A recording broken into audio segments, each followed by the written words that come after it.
Om Sthapakaya cha dharmasya sarvadharmaswarupine avatar varishtaya Ramakrishnaya te namaha Sudhi smriti purananam alayam garunalayam namami bhagavat padam shankaram lokashankaram. So this is a continuation of our discussion of the foundational text of Indian philosophy. So in the last session, we discussed a very simple text. By far, it is one of the primers that you study to enter the world of Vedanta. The next stage of study of Vedanta scriptures is the study of Prasthanatraya. I mean, the three foundational traditions of the canonical literature with special reference to Advaita Vedanta. These are called commentaries by Shankaracharya on the 10 Upanishads, that is Isha, Kena, Kata, Prasna, Munda, Mandukya, Taittiriya, Aitreya, Chandogya, Brihadaranyaka. These 10 Upanishads, Brahma Sutras, and the Bhagavad Gita. Now, when we study Shankaracharya's commentaries, which constitute the fundamental canon of Advaita or non-dualistic tradition, very often those who have to depend upon the English translations or even vernacular translations, they miss a few important components of the traditional method of training. For that, we need an introduction to the fundamental structure of these texts and the way the fundamental ideas are normally expressed.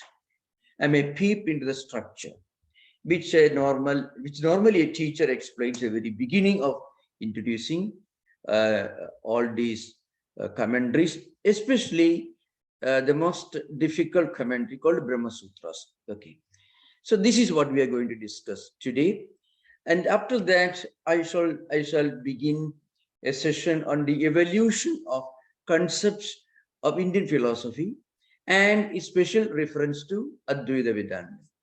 So we all know that there are certain fundamental concepts which evolve, which change. For example, karma. The word karma as used in the Bhagavad Gita, and the implication of the same concept in the Mimamsa ritualistic tradition, and again the special technical implication in the commentaries of Shankaracharya, and how that karma ideal has evolved during the last almost 1200 years since Shankaracharya's passing. I mean, this is just one example. So this is one thing. So to begin with, an introduction to the structure, the fundamental structure of commentaries. To begin with, I must begin with with a formal description of the structural nature, the foundation of Brahma Sutras. Now, what is Brahma Sutra? First of all, what is Sutra? Sutra is a pithy statement, as we all discussed earlier. Alpaksharam asandigdham saravat vishyato mukham astobham anavadyam cha sutram sutravido viduhu. This is an old definition, but it means is a sutra. For example, Patanjali Yoga Sutra. You all studied, you all listened, most of you listened. See, at the very beginning, for example, Atha Yoga Anushasana. This is the beginning, the first sutra of Patanjali Yoga Sutra book. It is the first of the 195 sutras. Atha Yoga Anushasanam, Yoga Chittavat Nirodha. These are all simple phrases. And some of them do not, many of them do not have a noun, a verb, a qualifier, an adjective, nothing like that. Just a statement. Such a statement, if you just translate it to English, really makes no sense. Do you understand? That means that sutra needs an elaborate description, explanation, and that explanation is called a commentary. It's called a bhashya. So, what is a bhashya? Bhashya is, this we already discussed, different types of canonical literature in Vedantic tradition, with special reference to Advaita. We already, actually, during my first 2-3 sessions, first, second, and third sessions, I discussed this. So, a sutra is a pithy statement which is loaded with meaning, but not obvious unless you read commentary. So,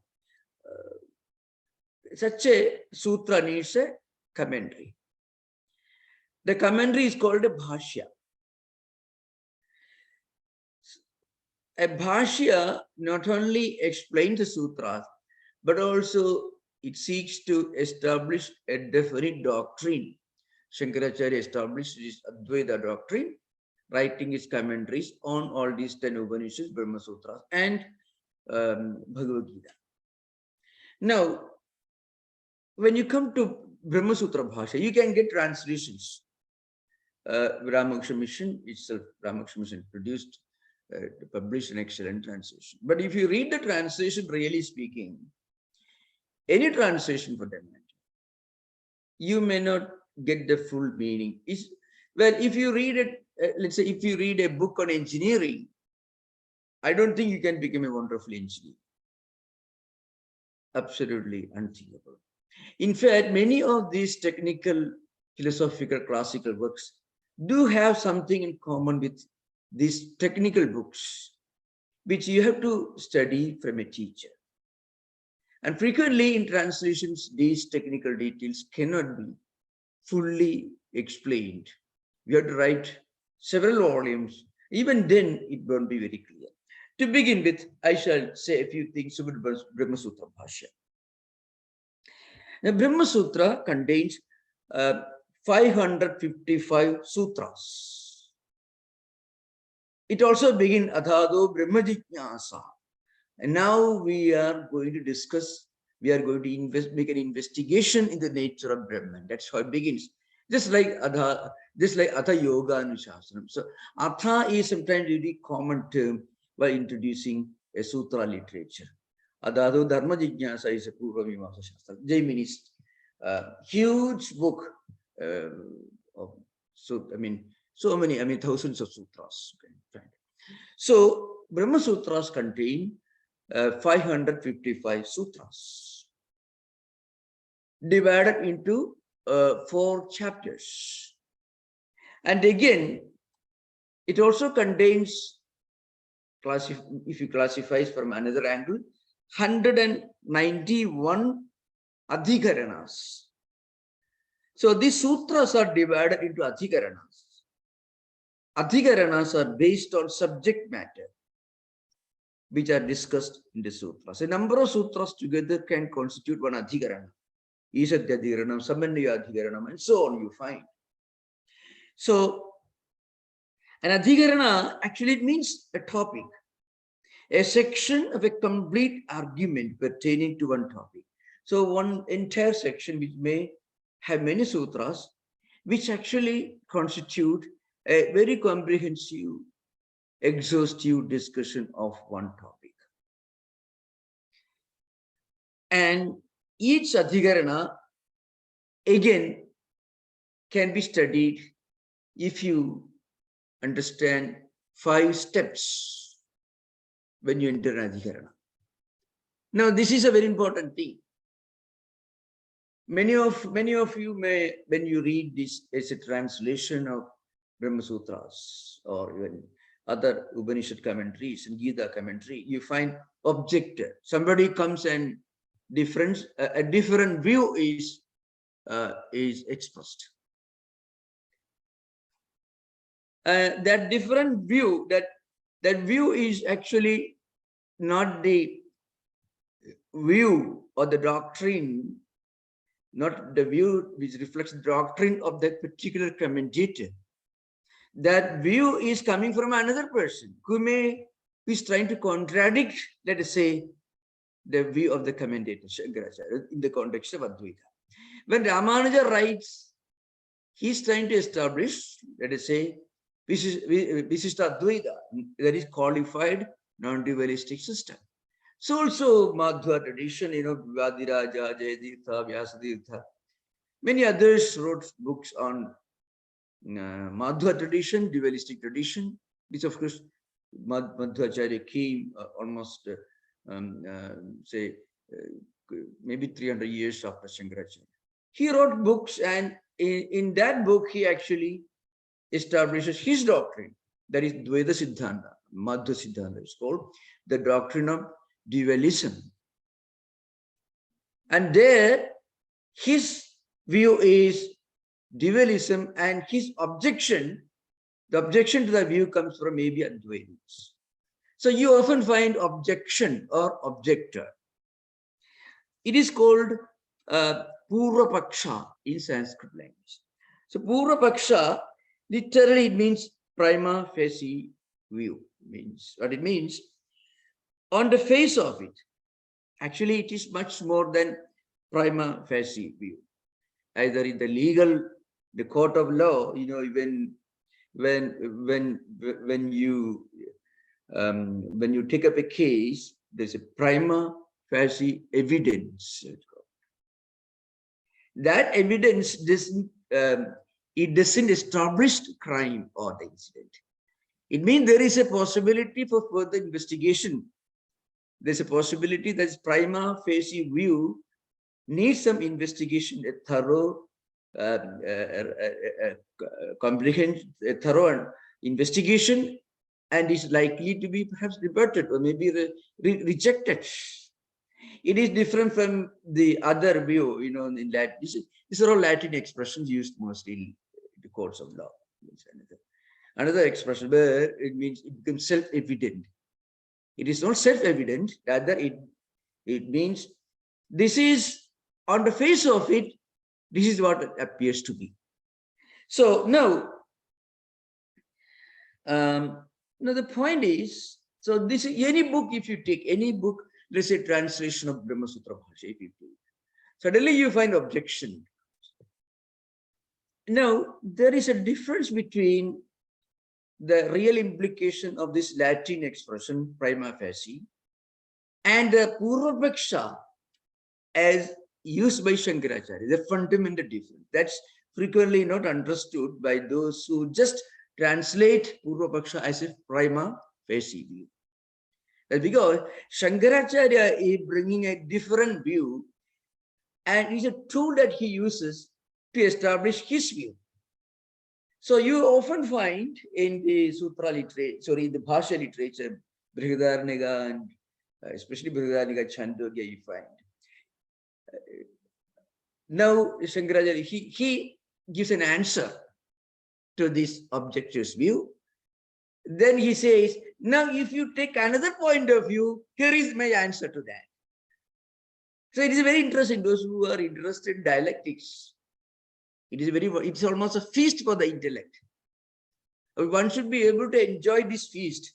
Perhaps that may make our culture more civilized and refined. You can imagine the glorious time when a boy of, let's say, 6-7 years old, traveling all over India, and he speaks only in Sanskrit, nothing to do with the vernacular, mind you. Kind of super elitist, spiritually oriented society of those times. You should not imagine why Shankaracharya was not an egalitarian, because he was living in 8th century. So that means you have to remember just maybe 200 years after Augustine, 300 years after Augustine, and long before Aquinas. So you have to imagine that is the time, long before Aquinas. So the point is, he uses this technique. Suppose he wants to take one particular mantra, one particular statement from Brahma Sutras or Gita or Upanishads.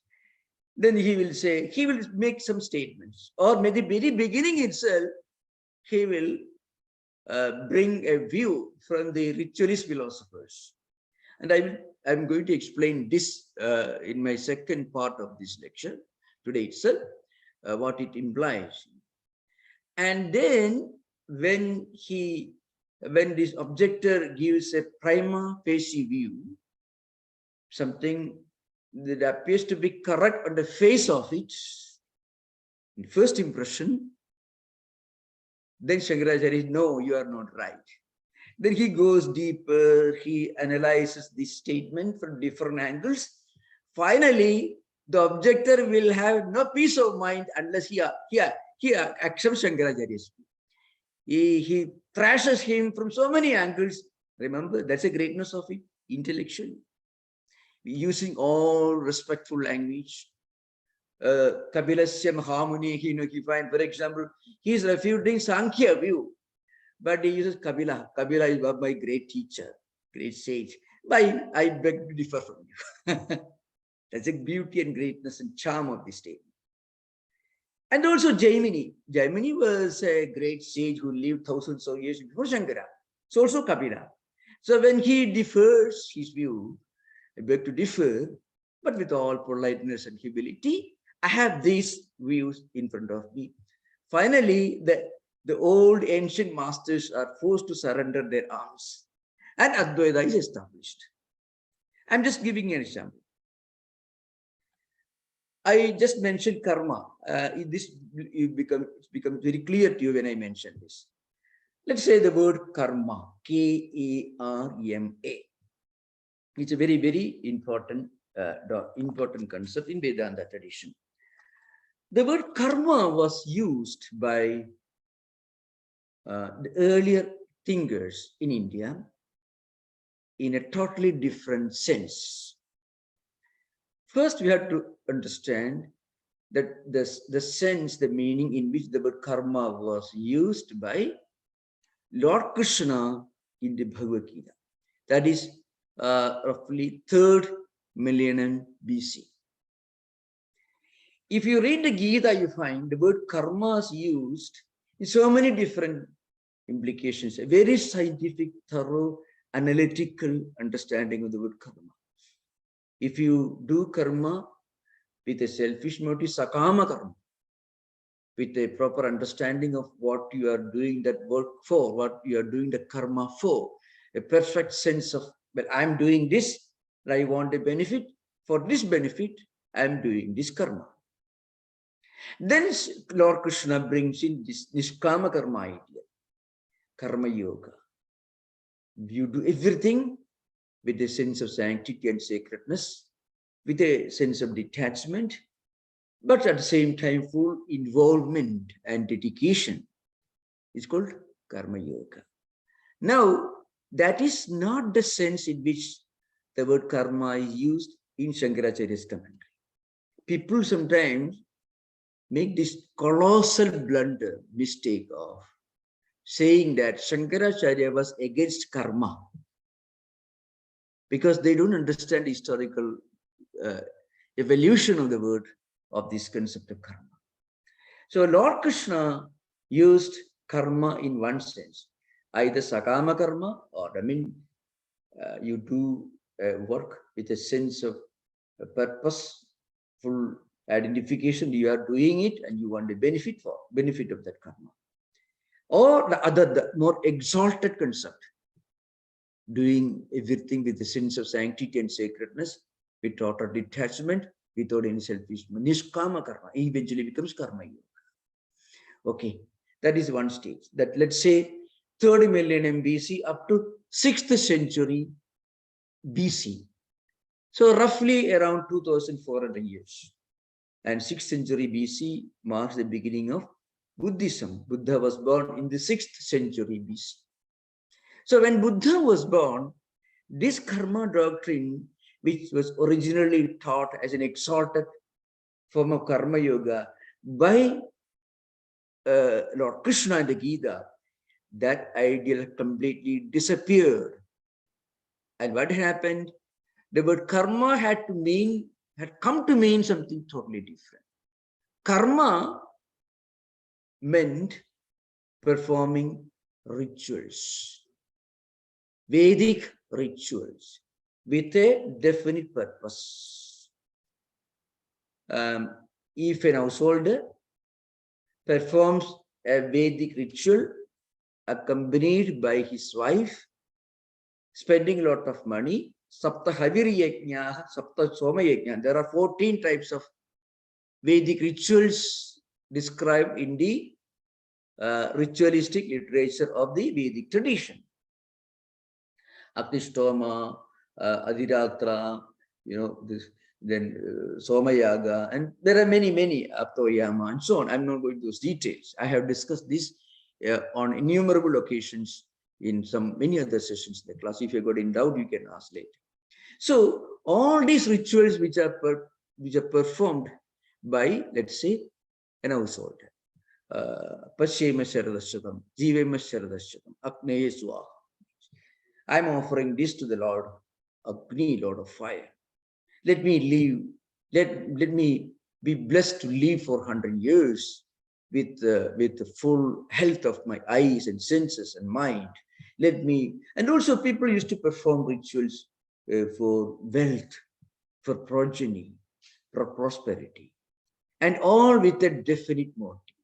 This was the type of rituals which Buddha found happening around him when he was living in the 6th century BC. Totally different from what karma really meant during the time of, or at least explained in the Bhagavad Gita by Lord Krishna in the 3rd millennium BC. Okay, then what happened? Buddhism in India underwent a lot of changes. It lost its original character. It became a kind of nihilism, especially Vijnanavada and Shunyavada took a negative turn towards the 4th and 5th and 6th centuries. So eventually Buddhism came to mean a kind of nihilism. At that time, 2 great philosophers emerged in India. The senior one was Kumarila Bhatta, and his younger contemporary was Prabhakara. So these 2 great philosophers, they were Mimamsakas. It's called the philosophy of Mimamsa, ritualist philosophers, who took their lessons from Jaimini Sutras, called Purvamimamsa Sutras. Mostly teaching rituals, different types of Vedic rituals. So the Kumarila Bhatta and Prabhakara, they revived this ritualistic philosophy. And they established these rituals are the essence of Vedas. They were trying to regain the ground for Vedas, and they were arguing. Their debates were mostly against Buddhists of those times, mostly Vijnanavadins and Shunyavadins, the later schools who have become somewhat nihilistic philosophers in India. Remember, Buddhism did not undergo the same modifications outside India. Buddhism underwent a complete modification within Indian context. But when Buddhism traveled outside India to China, Japan, other countries, there these changes did not happen, because these changes happened only in the background of Hindu society, Hindu culture. So what happened, Mimamsakas, Kumarila Bhatta and Prabhakara, they regained the ground for Vedic ritualism. They refuted Buddhism, and they also refuted any idealism. They established the doctrine that Vedas are meant for performing rituals. That was the situation when Shankaracharya was born 8th century AD. So what was the task before him? He had to regain the ground for Vedanta. The Mimamsakas had grabbed Vedic heritage, made it their monopoly, their heritage, reducing Vedic culture into some kind of a ritualistic culture. And what Shankaracharya did, he came and he did not reject Mimamsakas ritualism, but he said that is not meant for everyone, and that is not the only purpose of Vedic culture. I mean, that is not the only teaching of Vedas. If you want to perform rituals, okay, don't tell me that everyone should practice ritual. Rituals are meant to uh, acquire wealth, progeny, prosperity, and so on. So the Mimamsakas argued, Kumarila and Prabhakara argued that every person should perform ritual. It's like saying every aged person should eat Cadbury chocolates and should eat ice cream and Coke, nothing else. Absolutely ridiculous.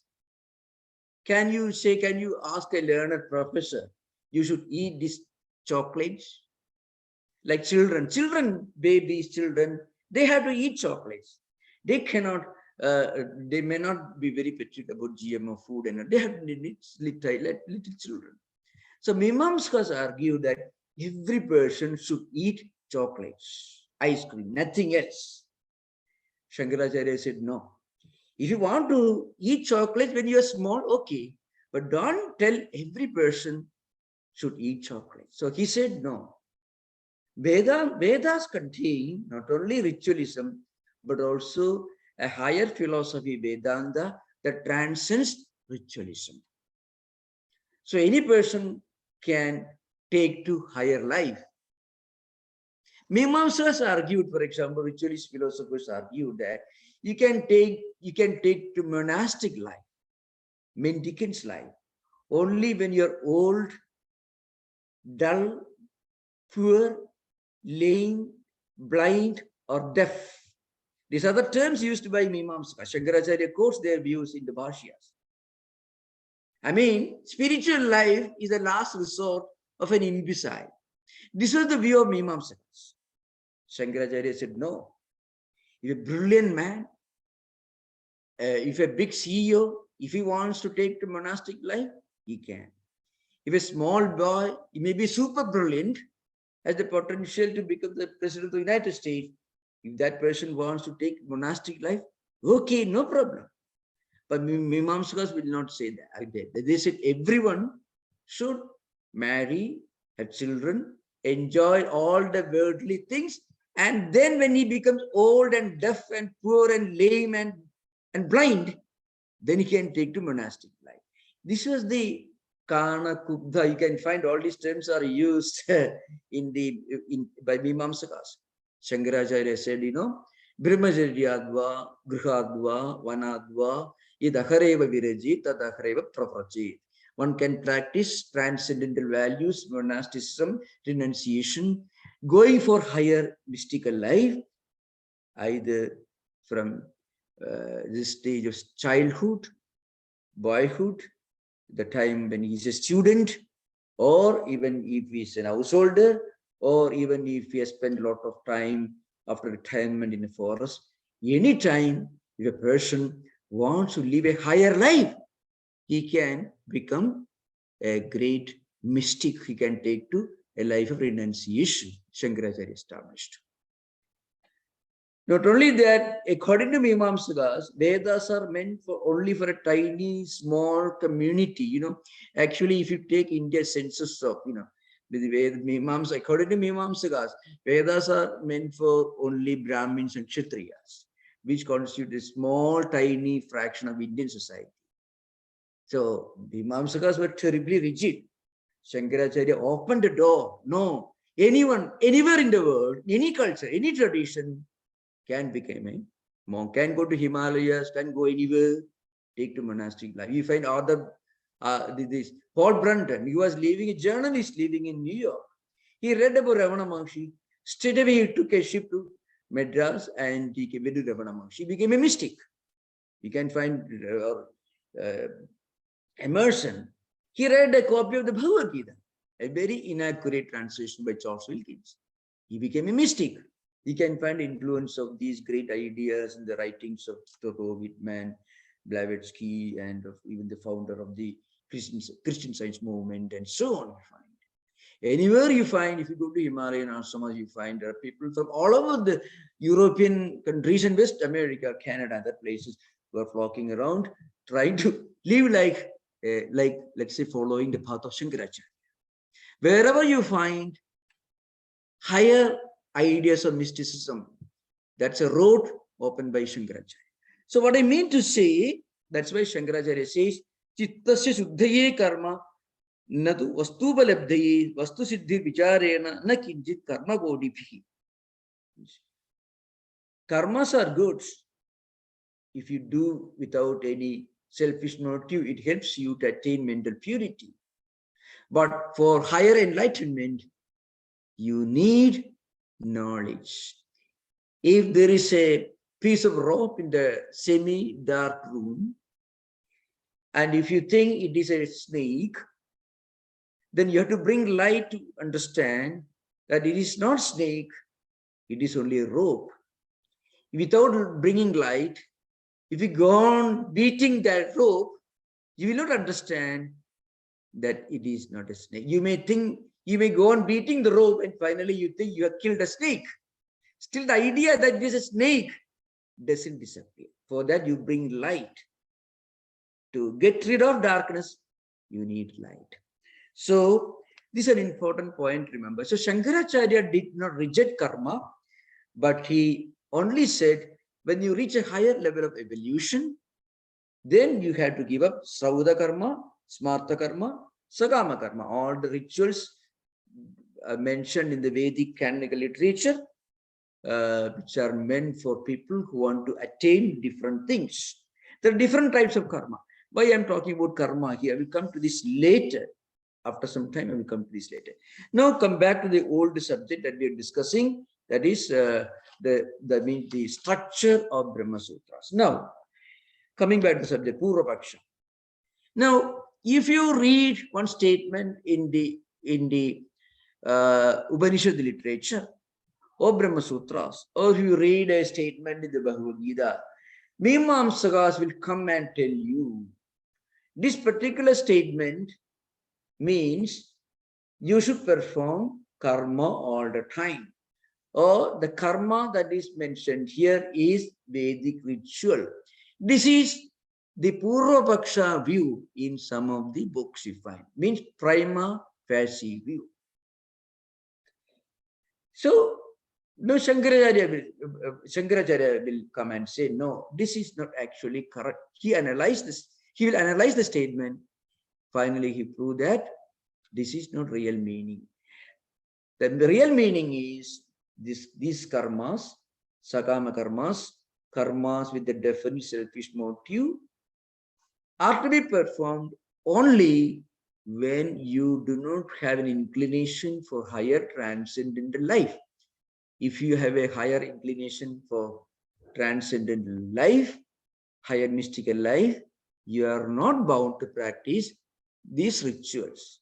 So this is the Siddhanta Paksha. I mean, this is the real view. So two views to be understood when you enter these commentaries. One is Purva Paksha, or the objectivist view. Prima facie is the only appropriate word to use for want of a better term, but it means is the apparent view, or the view that may appear to be correct, but it needs to be investigated into and to be corrected. That is Purva Paksha, the objectivist view.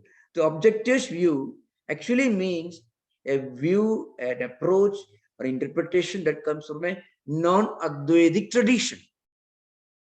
Non-Advaitic tradition. Now, these views are actually put forward by Shankaracharya with the purpose of making a thorough investigation into the real meaning of the statement. And the ultimate purpose is to establish the doctrine of non-dualism.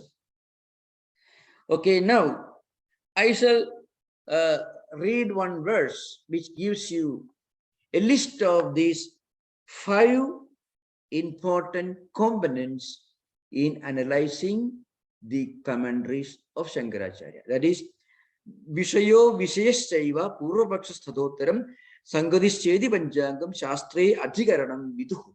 So what is Adhikarana? Means a set of sutras constituting one unit. We together discuss one topic with various views and interpretations from various schools of thought, especially non-Advaitic schools of thought, who question and who give their own interpretation, which is different from Advaita. And finally, Shankaracharya establishes Advaita by refuting all the other non-Advaitic interpretations of the particular adhyaya. So the first one is Vishaya. Vishaya means subject matter. All these, the Brahma Sutras, Adhikarana, there will be one Upanishadic statement which is analyzed and investigated into. So this subject matter. So sometimes the subject matter may be, let's say, all these particular Vedantic Upanishadic statements are meant to establish this Advaitic doctrine. All these Upanishad mantras, statements establish this particular view. So that is Vishaya, or subject matter. The second one is Vishaya. So one is Vishaya, means subject matter. Vishaya means a doubt. Somebody may ask a doubt. What is this? I shall try to explain this doubt, something very funny. Now, if you take the first sutra of Brahma Sutras, very interesting. It's a little boring, but it's very interesting. Let's say the first sutra. Let's say one is Adhado Brahma Jignasa. You know, this sutra is analyzed in this manner. Now, what is the use of making this study of Brahma Sutras? First of all, the very purpose of study of Brahma Sutra itself is being questioned. Avicharyam va Brahma Abhyasa Nirupanat Asandeha Avalattvabhyam na Vicharam Tadarkadi Adhyasaha Aham Buddhisiddhu Asangam Brahma Sudhiridam Sandeha Murti Bhavacha Vicharyam Brahma Vedat. I shall try to explain this. Now, superimposition is discussed here.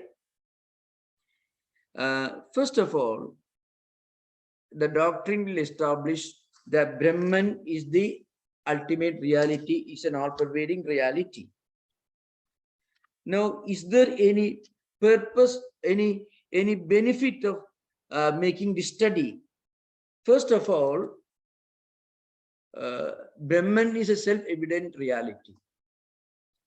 And by knowing Brahma, getting Brahma Jnanam doesn't serve any particular worldly purpose. You make an attempt to study something only if you have got any doubt. You cannot have any doubt about something which is not related to your everyday experience. And also, it doesn't serve any particular purpose. So why should we study if everything around is Brahman, Sarvam Khalidam Brahma, etc. Bhamadi Tika will tell you, if everything is Brahman, then why should we study Brahman? Everything is Brahman, Sarvam Khalidam Brahma. The whole universe is pervaded by the universal divine spark, Brahman or Atman. Then why should we study? So a question arises. If God is present everywhere, then why should we go to a temple and pray? Why should we meditate? God is present everywhere. Then why should we meditate? This question arises. Similarly, if Brahman is everywhere, and you have no doubt about it, and it is a self-evident reality, and by knowing which you are not going to gain anything particular. By knowing Brahman, what happens? Empirical sense, you have no benefit. Actually, spiritual progress is not meant to establish or bring any material goods. That's an important thing. If you meditate, it may help you in a professional life. But that is not the direct benefit of spiritual enlightenment. Spiritual enlightenment is its own reward. It doesn't make you to make more profit your company. Spiritual realization is actually its own reward. It is not meant to serve another purpose. It is a self-evident reality. So it doesn't bring any special benefit. At the same time, Brahman is present everywhere. Then why should you make an investigation? They can put in modern language. God is present everywhere. Then why should you go to a temple or a church? Why should you meditate? The reason is God is present everywhere. But for us, it is only an idea. In normal life, we superimpose the unreal on the real and the real on the unreal. We take this world to be a reality.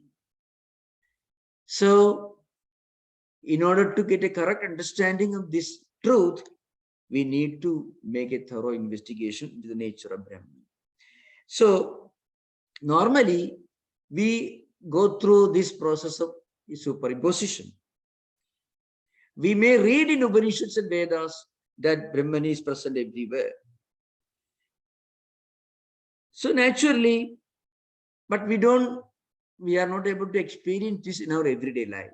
Brahman is sarvavyapi, sarvam khalidam Brahma, everywhere. But we don't experience it in our everyday life. Our senses and our mind together create this illusion, leading to a technical term. It's called adhyasa or superimposition. We superimpose perfection, eternal nature on things which are imperfect and non-eternal. And not only that, when we talk about God, Brahman is the all-pervading reality, we don't really experience it the way we experience empirical things. So we cannot experience it that way. And also you say, by realizing Brahman, you don't get any special material benefit. So that's why asandeha abhalattvabhyam na vijaram tadarhati. So there is a purvapaksha view, objectivist view. Brahmaneshana called investigation, nature of Brahman itself doesn't serve any purpose, it has no meaning. So Shankaracharya will say, no, normally in our real life, we don't experience this all-pervading reality. We experience only what our mind experiences at the sensory level. That is not the absolute reality. So there is a possibility for doubts. And not only that, when you realize Brahman, you get liberation. It is true that liberation doesn't serve any empirical purpose. But liberation is its own reward. It's its own purpose. This is a fundamental question to understand. In my lecture, my retreat on the role of spiritual values in education, I said spiritual values will help you in your material life, but spiritual enlightenment doesn't necessarily serve any tangible purpose in our empirical material life. Spiritual liberation is its own reward. But this will realize only when we attain the spiritual liberation. Spiritual progress is its own reward. But if you tell a beginner, oh, you are not going to get any special benefit by spiritual realization, he will not attempt it. So you have to tell him, well, you get peace of mind, etc. But later you understand, spiritual enlightenment is its own reward. It stands independent of any empirical, material, tangible benefit or profit or special purpose or attainment. Is its own reward, is a state of spiritual evolution. And in order to reach that state, we have to actually make an investigation into the nature of Brahman. No, I'm just giving you one example. See, the objectors say there is no need to meditate or make an investigation to the nature of the absolute meaning of life. That is true. In our everyday life, suppose somebody comes and tells you, what's the result? What's the purpose of spiritual realization? What's the use of being a Buddha? One may ask, or being a Sri Ramakrishna. People may ask. People will not take up anything unless there is a visible, tangible purpose drawn in front of us. So you'll find at the beginning, you get peace of mind, you get all this sense control, self-restraint, everything. But when you actually become a liberated soul, then you understand these material benefits, all these things. They are nothing.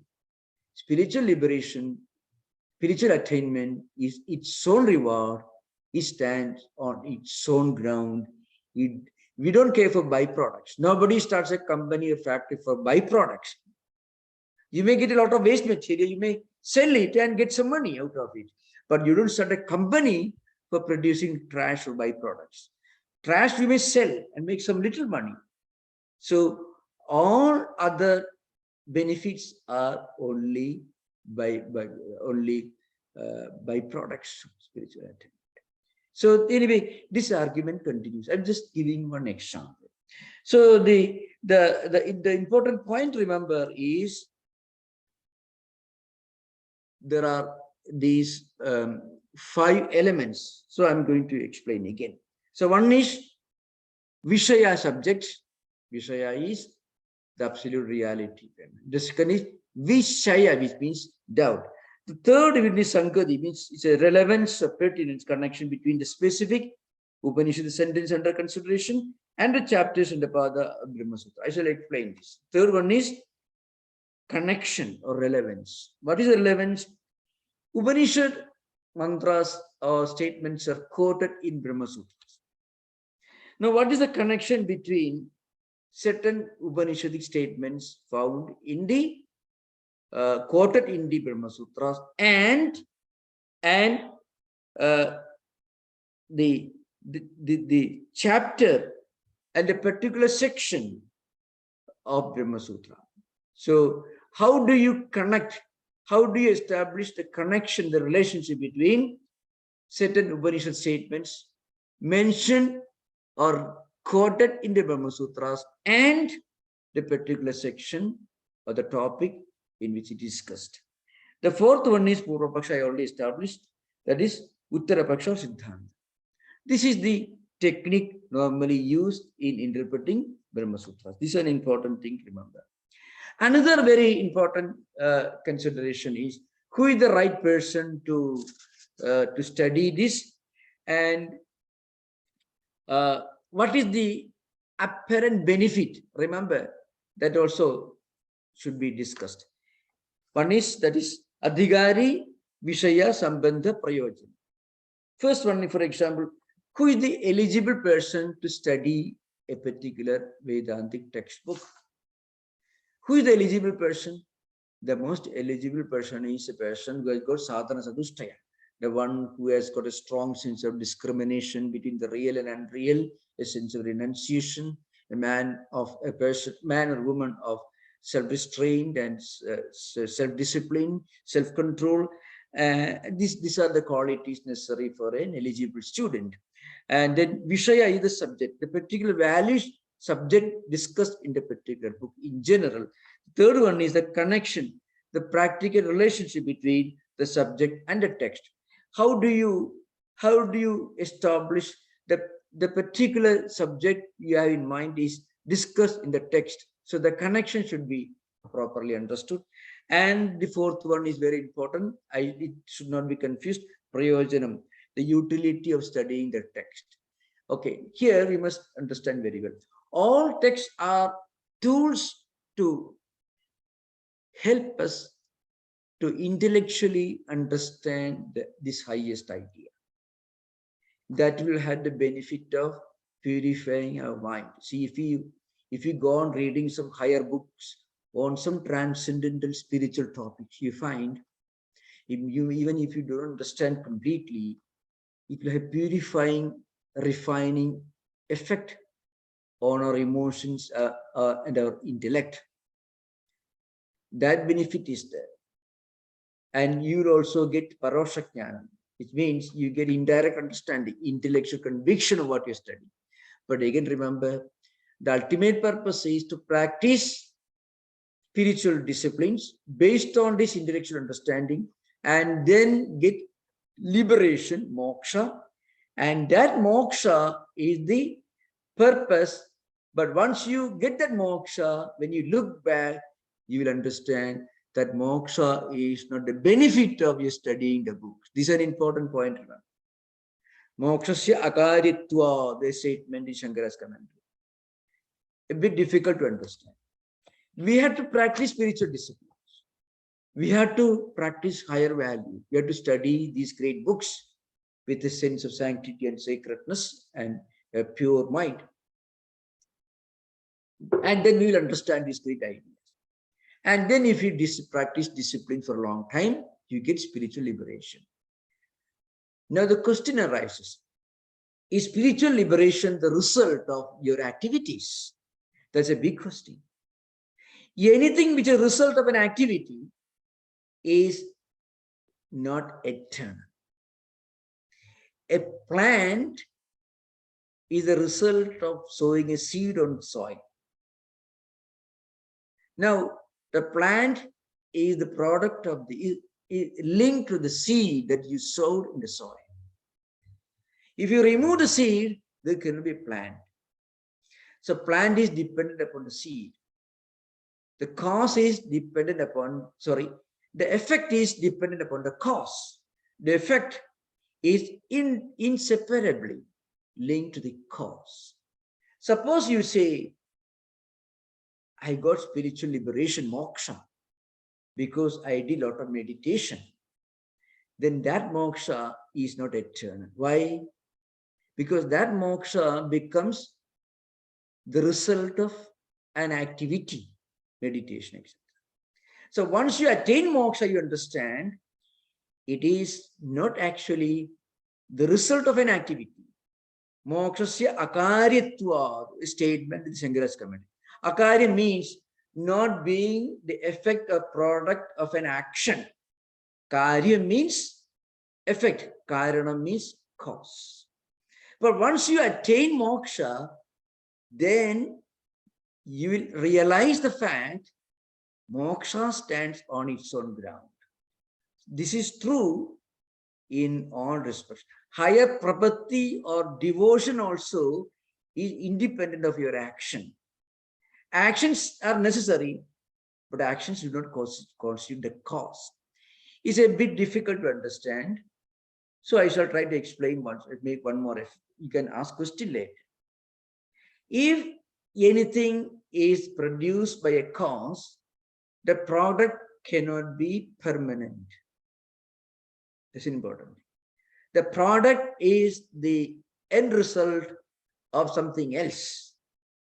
The product is a karyam. Karyam means effect. The karya means the effect.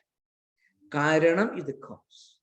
So once you realize the spiritual liberation, then as a matter of your own inner mystical experience, you'll realize the liberation is not the result of actions. It doesn't mean that you don't have to act. This is an important theory in Advaita Vedanta. Mokshasya akaryatva. Moksha, liberation, is not a karyam. Karyam means effect. So, at the same time, all efforts are necessary. All the efforts, all your activities, meditation, japa, everything is important. For what? To remove the obstacles. When the obstacles are removed, the reality becomes self-evident. Suppose you had a granite block. You are a sculptor. Actually, when you remove all unnecessary parts, Buddha's image may come out. But can you say that the Buddha was not present there? If Buddha was not present there, a potential Buddha, a Buddha was not potentially present in the granite block, your sculpture work will not be effective. So all activities are meant to remove obstacles. See, again, in the dark, semi-dark room, there's a piece of rope. You mistake that piece of rope for a snake. Okay, you bring light. You understand it is not a snake. It is only a rope. The fact it is a rope is not the product of light that you brought. The light served a purpose, removing darkness. The light serves one purpose, removing darkness. So all our spiritual struggles have one important purpose, to remove obstacles. Once obstacles are removed, the reality comes out, because the reality doesn't come from outside. We are Brahman, we are Atman. That's our natural, spontaneous nature. Because of so many karmas, vasanas, samskaras, avidyas, ignorance, that reality was veiled, was hidden. When you practice meditation, when you practice japa, when you practice spiritual disciplines, then what happens? That absolute reality, the divine spark within us, it manifests, is self-manifest, is a Swayam Prakasha. It becomes self-evident. So, when you remove all obstacles, what happens? Our natural, true nature comes out.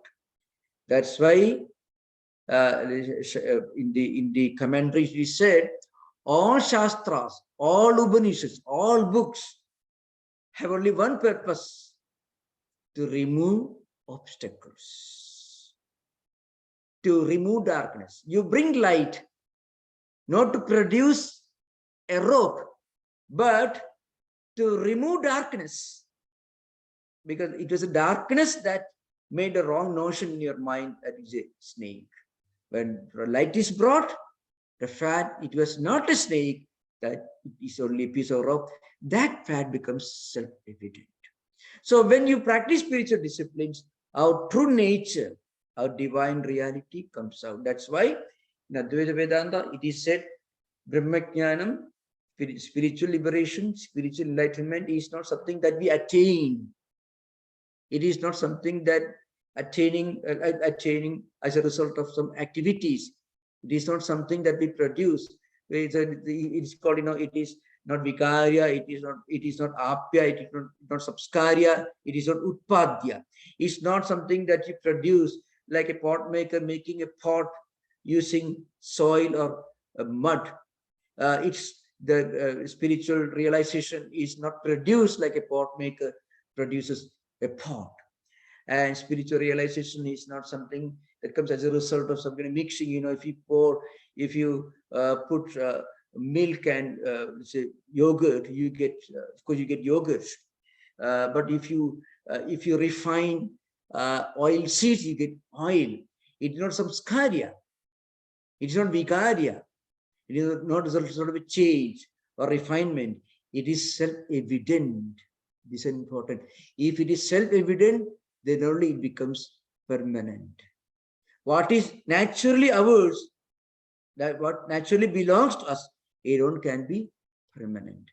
What we get as a result of some activities, we will get, but there is a possibility that it is impermanent. What is naturally our spiritual nature alone can be permanent. So mokshasya akaritva is an important subject in Vedanta. You study all the books. So very important. You meditate, you do puja, everything is wonderful. For what? To make ourselves ready for spiritual liberation. That is chittasya suddhaye karma, natu vastu balabdhaye. Only for chitta shuddhi, mental purity. So important. This is true in all spiritual traditions. This is an important thing. There's a difference between monotheistic, Abrahamic tradition of God's grace coming to you on a platter, and this concept of our true spiritual nature manifesting itself when the obstacles are removed. It's an important. All activities are meant to remove obstacles. In Vedantic call, it's called Chitta Suddhi, mental purity. I know this. In fact, this idea should be made clear. These are all passwords of Advaita Vedanta. So you can easily say, what is not naturally yours, what you are given, it may not last for long. Even in empirical life, what is naturally yours, it can never be taken away from you. You may think it is taken away, but it will be there. You remove all obstacles, the fact that it is your natural nature, that realization comes, it is self-evident, it is Swayam Prakasha. You are ready. Now we can ask, we can have interaction, discussion, most welcome.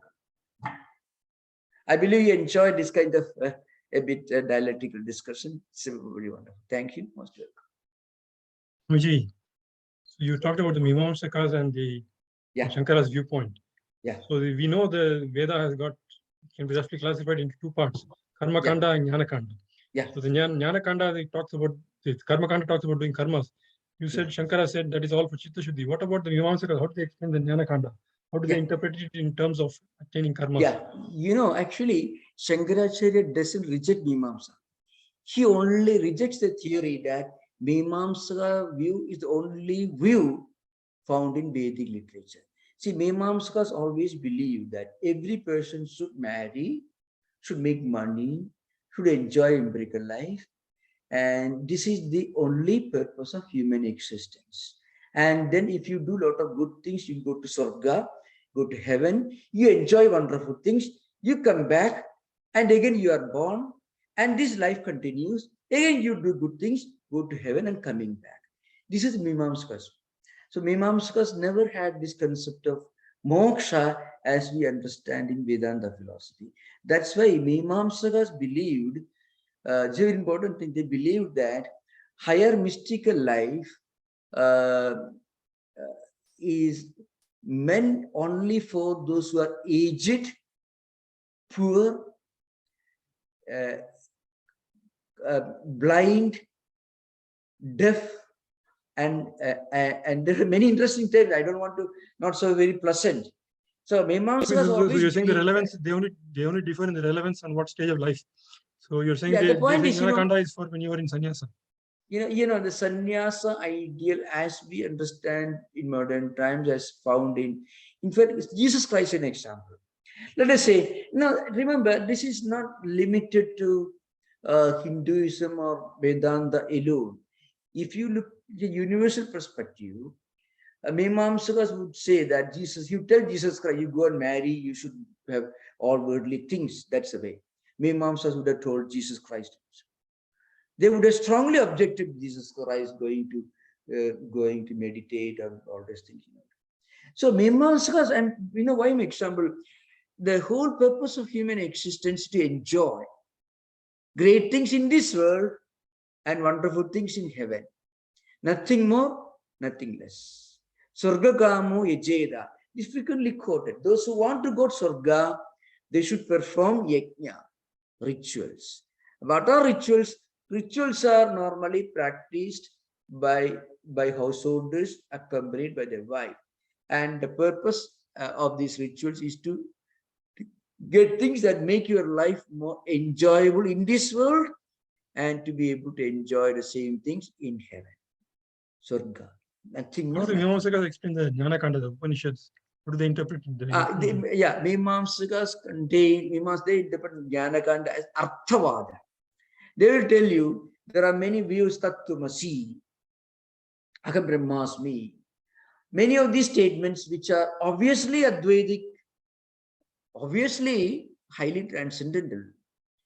They would say all these statements are made with to tempt you, as if you perform these rituals, you get this experience. I'll give you an example.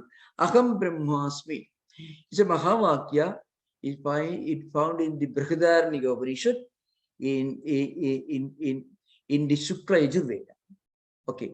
Now, Aham Brahmasmi means the absolute reality, the all-pervading reality is my own true nature. I'm the Brahman.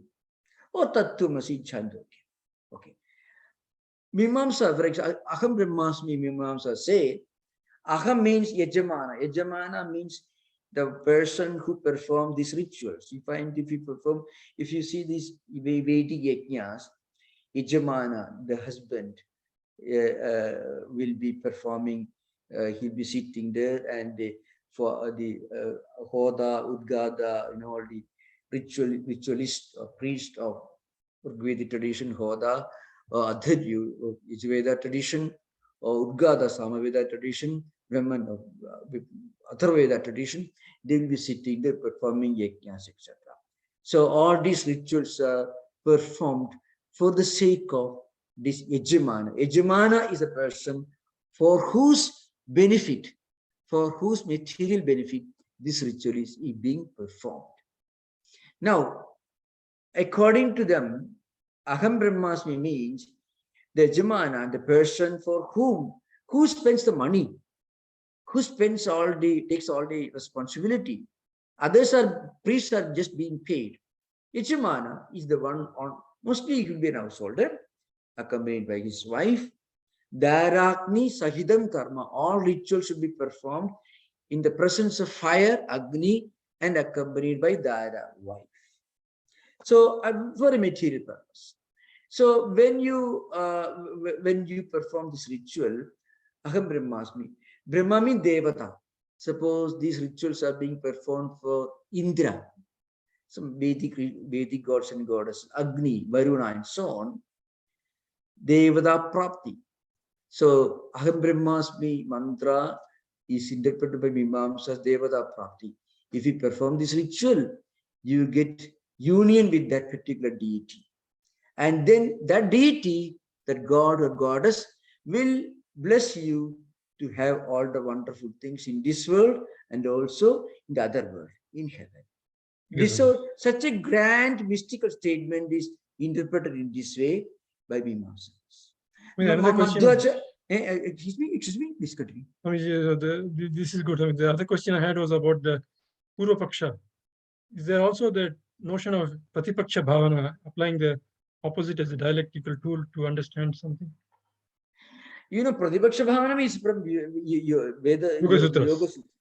Don't bring it there. These are entirely different tradition. Okay. Don't bring in Yoga Sutras into this particular context. So this is a different system of philosophy. So the point is, Mimamsakas interpret all Jnana Kanda, all the statements which do not perform which do not give an injunction for rituals, don't recommend rituals. They consider these are all Arthavada.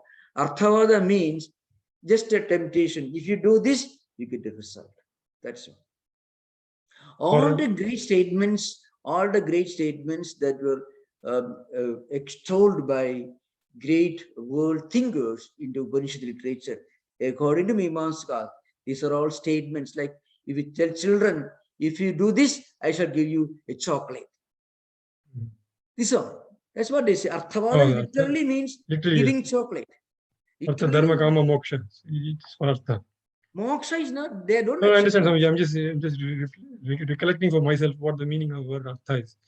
You have the Chatur, you have the four ideas. Four. Artha Dharma Kama Moksha. Their Artha is. Oh yeah, moksha, for their idea of moksha is going to heaven, and you get moksha from this life cycle for some time, but you'll be born again to enjoy the fruits of your good actions. This continuing transmigratory cycle. There is no question of coming out of this wheel of transmigratory cycle, according to Mimamsakas. All statements which talk about liberation, higher mystical transcendental experience, according to them, are all Arthavadas. Not only that, you see, according to them, Amnayasya Dhartha Anarthikam Adadarthanam. Amnaya, you see, all Vedas have got only one purpose. What is the purpose? To recommend some ritual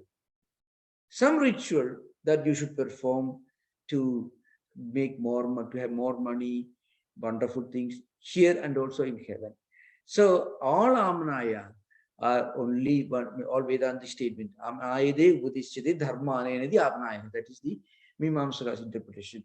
Vedas are nothing but statements which discuss, which recommend some rituals for attaining material benefits. That is a dharma.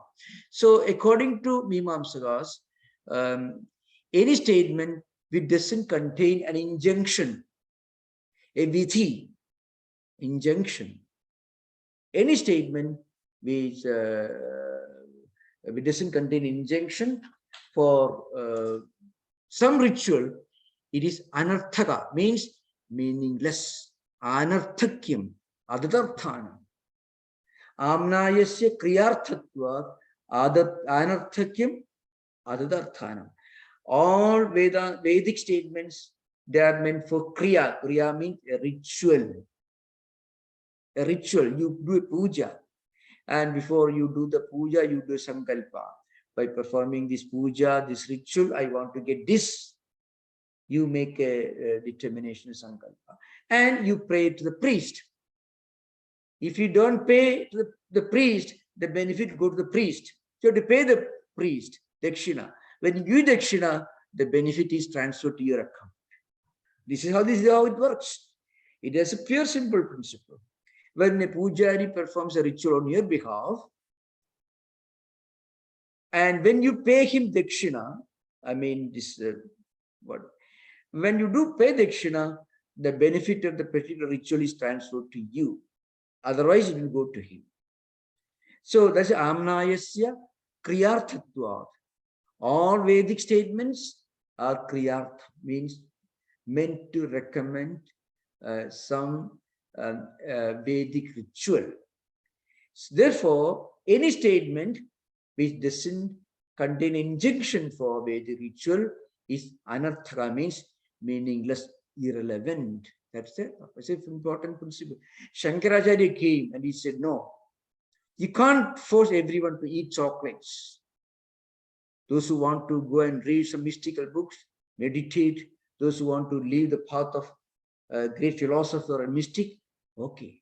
Even if you're a child, you can become a mystic. Brahmacharyadva, grihadva, vanadva, yad akhareva viraji, tad akhareva prabha. Even if you're a small boy studying Vedas, Brahmacharya ashrama, you're an householder.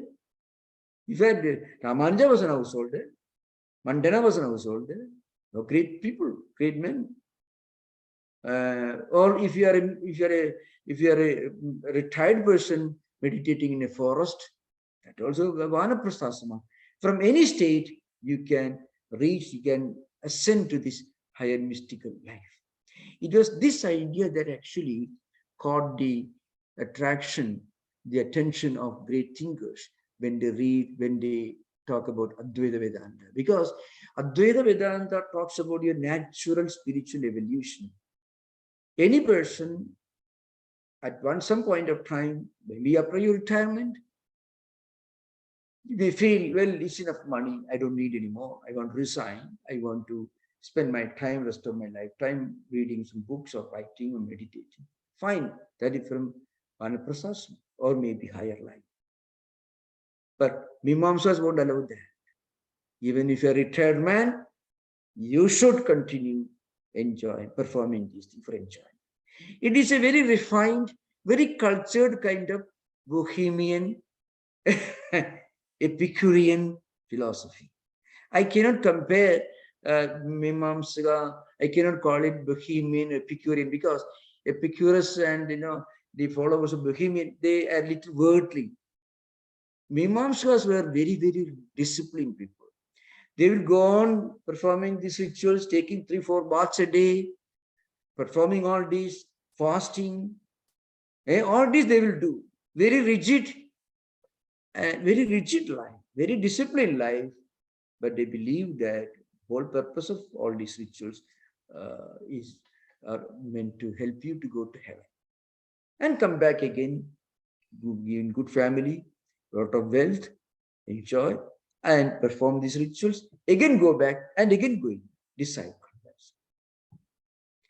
So that is the Mimamsa rituals. So genuine Mimamsakas do not exist these days. You don't find Mimamsakas, they still practice many of these rituals, but Mimamsa as a philosophical system as such doesn't exist in today's conditions. But you have to remember, many of the great Vedantins were born in Mimamsa family. Because when you are born in a Mimamsa family, you are trained to practice a lot of asceticism, rigid austerity, fasting, terrible, highly focused way of studying and thinking, all that. But then, from that only, Vedantic thinkers emerge, because they get a thorough study of the Vedas, and that helps you in studying Vedanta, Uttara Mimamsa. So I think today's subject Thank you was so is a much. bit, if you got most welcome, you are most welcome to ask questions. It needs a lot of clarifications, many of the ideas. I was trying to give a technical structure because very often when you read Vedantic books, not only Vedantic books, any books you find objection, you find. What is objection? In Advaitic tradition, Shankaracharya uses this as a dialectical tool to explain and to clarify some of his ideas from different angles. So it was not he who started. Kumarila Bhatta and the pre-Shankara writers also use this, but Shankaracharya used as a perfect system. He will make a statement, and then he will um, uh, he will discuss many possible interpretations of this statement from Buddhist point of view, from Mimamsa point of view, from Sankhya point of view, and so on. And finally, he will say he doesn't reject all these views. Remember, Shankaracharya never says any particular views wrong. He says you can go one step beyond. That's what he says. That's the idea behind. Yeah. Namaskar. I hope you had good travels. When I'm looking at the bookstore for SF Vedanta, for Brahma Sutras and Bhagavad Gita and Upanishads with Shankaracharya's commentary, I see Swami Gambhirananda's English translation. Is that a translation you recommend? And could you speak a bit about? It is certainly a very fine translation that I can recommend. Yeah, Gambhirananda, Swami Gambhirananda's book. This is wonderful. Could you speak a bit about the Swami? Oh, the Swami was, yeah, he was the president of Ramakrishna Order. He was, I knew him. I mean, you means I'm very junior compared to him. He was living in Belumat. When I was a student there from 84 to 86, he is credited with many important works in our tradition. He translated Madhusudana Saraswati Gurartha Deepika and also Brahma Sutras, and also since he has written a number of books, translated many of the classical Vedantic books into Bengali language. But his contribution to English reading public, the free translation of Brahma Sutras, and also the translation of Madhusudana Saraswati's Gita, the Gurartha Deepika into English. So I would like to recommend that book. It's one of the finest translation that's available. But you have to remember, in Vedantic tradition, you have to very often great eager students, because they are so eager, so focused, they may capture the right meaning. But cursory, on the face of it, when you read, it may not be clear to you why this objection is raised. The objection, Purvapaksha, it is a technical tool that Shankaracharya uses. The objector may represent either Buddhist schools, Vijnanavadins, Shunyavadins, and so on. Sautrantika, Vaibhashika, the Mandrikakarya Bhasha you find. And also they may represent Sankhya view, they may represent Mimamsaka view, ritualist view. So they may represent any view. Say any non-Advaitic view is projected as an objection.